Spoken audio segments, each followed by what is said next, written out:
ये बहुजन हिताय बहुजन सुखाय नहीं चलते, परिजन हिताय परिजन सुखाय चलते हैं। ये सम्मान की बात करते हैं, इनके यहाँ तो ऐसा था मान्यवर, इस देश में 2 ही प्रधानमंत्री हुए जिन्होंने अपनी सरकार में अपने अंदर गठित कमेटी के द्वारा अपने को भारत रत्न अर्पित किया। एक पंडित जवाहरलाल नेहरू और एक श्रीमती इंदिरा गांधी जी। जैसा मोदी जी ने एक बार कहा था कि लोगों ने उनसे पूछा कि आप साहब छुट्टी भी नहीं लेते, इतनी ऊर्जा कहां से पाते हैं? उन्होंने कहा था रोज 1 से 2 किलो गाली खाता हूं और उसके बाद उसी से ऊर्जा पाकर पुनः आपकी सेवा में लग जाता हूं। आज हम दुनिया के इकलौते देश हैं जो 2 परस्पर विरोधी देश हमको समान रूप से सम्मान देते हैं। अमेरिका कहता है कि India is our strategic partner और रशिया कहता है कि India is our traditional partner.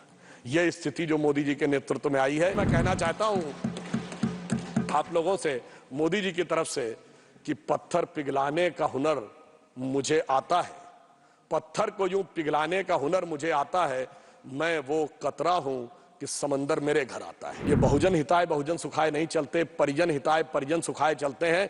मगर इनकी सोच और हमारी सोच में अंतर यह है कि मोदी जी कहते हैं यदि आप बहुजन की बात करेंगे तो भी कुछ जन तो छूट जाएंगे।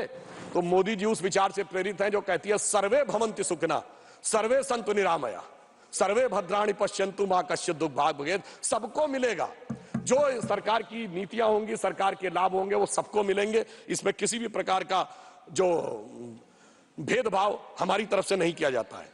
और मैं ये भी कहना चाहता हूं, एक और आरोप लगाया गया था कि विपक्ष के नेताओं का सम्मान नहीं होता। माननीय खड़गे जी ने एक उदाहरण दिया था, वो उदाहरण अटल जी के प्रधानमंत्री का नहीं था। वो जब वो विदेश मंत्री बने थे तो विदेश मंत्रालय में जवाहरलाल नेहरू जी की फोटो लगी थी, वो हटा दी गई। तो उन्होंने कहा नहीं, जो देश के प्रथम प्रधानमंत्री थे वो जहां जैसे है वैसे ही रहना चाहिए। ये हमारा संस्कार है और मोदी जी ने उसको कितना आगे बढ़ाया।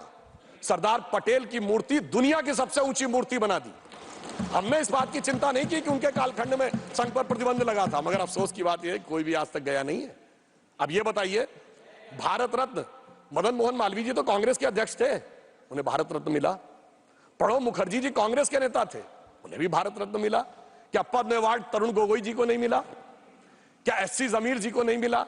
और अभी आदरणीय कर्पूरी ठाकुर जी को मिला। यह ईमानदारी है हमारी सरकार की। समाज के जिस जिस व्यक्ति ने, जिस जिस महापुरुष ने जो जो योगदान दिया, हमने ईमानदारी से किया है।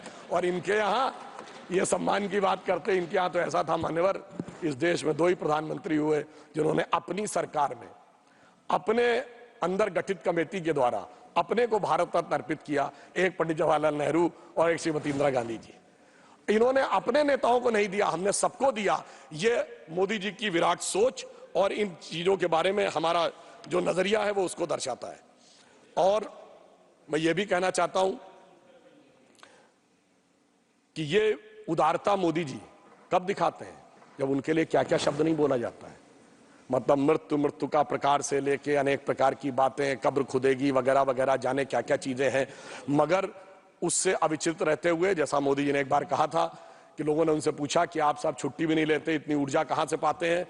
तो उन्होंने कहा था रोज 1 से 2 किलो गाली खाता हूं और उसके बाद उसी से ऊर्जा पाकर पुनः आपकी सेवा में लग जाता हूं।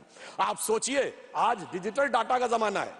जितने अपशब्दों का प्रयोग माननीय मोदी जी के लिए किया गया होगा, इतना कभी किसी के लिए नहीं किया होगा। इसके बावजूद विपक्ष के जितने नेताओं को सम्मान दिया गया है, इतना भारत के इतिहास में कभी किसी को नहीं दिया गया होगा।